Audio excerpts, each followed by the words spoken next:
What's the difference? So knowing the difference between a liquidity sweep and a true shift in direction is what holds 90% of traders back.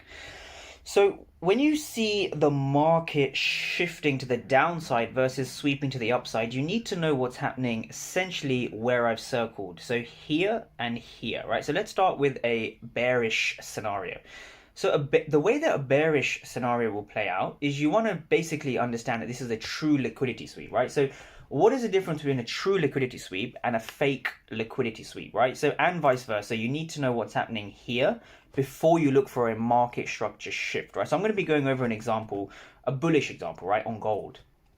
So let's just zoom into the right hand screen, right? So on the right hand side, what we can see is we can see price tapping into a POI. We swept some kind of liquidity, which doesn't mean much, by the way. These candles over here, this is gold futures, hence why the chart's a bit dodgy, right? But what you want to understand is we've tapped into a key level, and this is the price. This is the 10 a.m. Eastern, right? 10 a.m. Eastern. That means that we're looking to buy below the 10 a.m. Eastern, a bit of PO3. But what is the difference between a continuation and a liquidity sweep? So a liquidity sweep doesn't exist, right? A liquidity sweep doesn't exist unless you understand what's going on over here.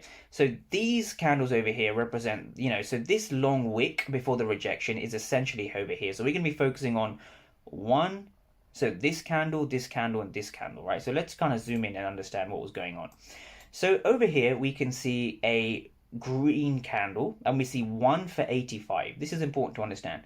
So what we see is we see buyers creeping in, right? Aggressive buyers creeping in. Even though the candle is bearish, we see a lot of buyers stepping in. So there's no way you can establish this without using some kind of price action tool, right? Liquidity sweeps alone are not going to give you the indication. They're not going to give you the indication as to what's going on with price.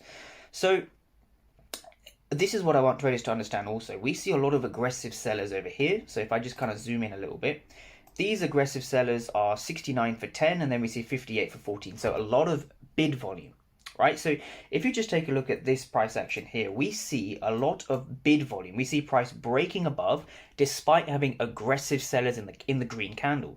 So that price action was here. So you could have taken a buy below the 10 a.m. Eastern when you see the aggressive sellers failing to break below the level. When you see price breaking above the level with aggressive sellers, that shows you that buyers are in control and you should be looking to buy.